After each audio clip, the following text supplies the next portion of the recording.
Est-ce que tu t'es déjà posé la question, quand je vais mourir, dans quelle situation je vais être? Il se peut que tu sois en train de voler, il se peut que tu sois en train de conduire, il se peut que tu sois avec tes enfants, il se peut que tu sois en train d'écouter de la musique, il se peut que tu sois en train de commettre l'un des pires péchés, comme il se peut que tu sois en état de prière, en état de jeûne, ou en train de te repentir. Malgré tes richesses, malgré tes maisons, malgré ton nom de famille, la mort ne fait aucune différence. Elle ne fait pas la différence entre un grand et un petit. Elle ne fait pas la différence entre un riche et un pauvre. Elle ne fait pas la différence entre un jeune et une personne âgée. Et elle ne fait pas la différence entre celui qui est en bonne santé et celui qui a une maladie.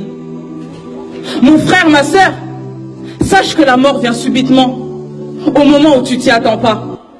Ce n'est pas l'ange de la mort qui va venir toquer à ta porte pour te dire qu'il est l'heure de partir. Regarde autour de toi. Combien de personnes, combien de proches, combien d'amis étaient présents hier avec toi, mais ne sont plus là aujourd'hui? Est-ce qu'ils t'ont prévenu de leur départ? Est-ce qu'ils t'ont dit, oh Fatima, demain je vais mourir? Est-ce qu'ils t'ont dit, oh maman, ce soir je vais mourir? Non, car eux-mêmes ne le savaient pas. Et lorsque l'ange de la mort va se présenter à toi, penses-tu que tu pourras lui dire, je ne suis pas prête à partir? Ou je ne suis pas prêt à partir? Laisse-moi 2 minutes pour prier. Laisse-moi 2 minutes pour me repentir. Ou laisse-moi dire au revoir à ma famille. Qu'Allah. Non. Lorsque l'ange de la mort vient, tu pars immédiatement. Et wallahi, comme tu as été créé, c'est comme ça que tu vas repartir. Aujourd'hui, tu es là, moi, mais tu as été créé de rien du tout. Tu as été créé de terre. Et wallahi, tu vas repartir en poussière. Mon frère, ma soeur, ne sais-tu pas que la terre t'appelle chaque jour? Ne sais-tu pas que la terre t'appelle chaque jour? Oh, fils d'Adam, aujourd'hui tu marches orgueilleusement sur moi, mais demain c'est moi qui serai orgueilleux sur toi. Aujourd'hui, tu manges la chair de tes frères et de tes sœurs en les critiquant, en les rabaissant, mais demain c'est moi qui va te critiquer, car ce sont les insectes qui vont manger de ta chair. Aujourd'hui, tu prends soin de ton corps en oubliant ton âme. Mais demain, c'est ton corps qui va puer en moi. C'est toi qui vas me salir. Allahu Akbar. Est-ce que, mon frère, ma soeur, est-ce que tu t'es préparé pour la mort? Pose-toi la question.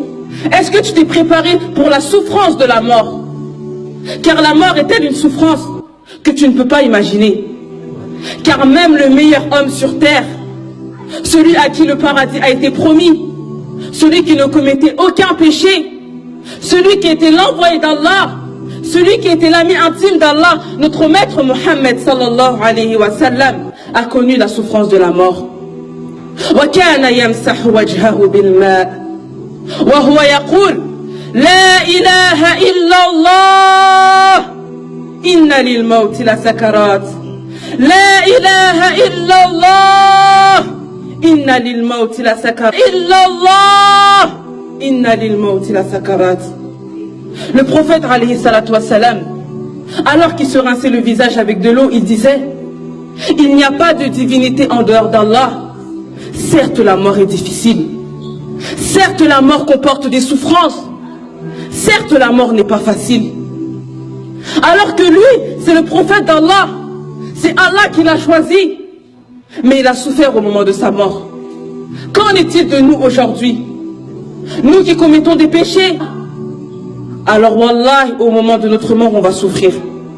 Wallahi, au moment de notre mort, on va souffrir. Car mon frère, ma soeur, lorsque la mort va se présenter à toi, lorsque la mort va se présenter à toi, tu seras choqué comme jamais tu n'as été choqué dans ta vie.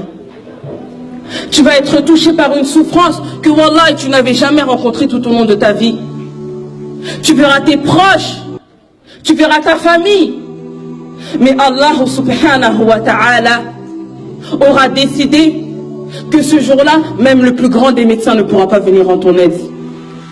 Même le plus grand des médecins ne pourra pas venir en ton aide. Kalla idha balaghatit taraqi wa qila man راق وظن أنه الفراق وَالْتَفَّتِ السَّاقُ بِالسَّاقِ إِلَى رَبِّكَ يَوْمَئِذٍ الْمَسَاقِ كَلَّا إِذَا بَلَغَتِ التَّرَاقِي. Mais non, quand l'âme en arrive au clavicule, وَقِيلَ مَنْ رَاقٍ.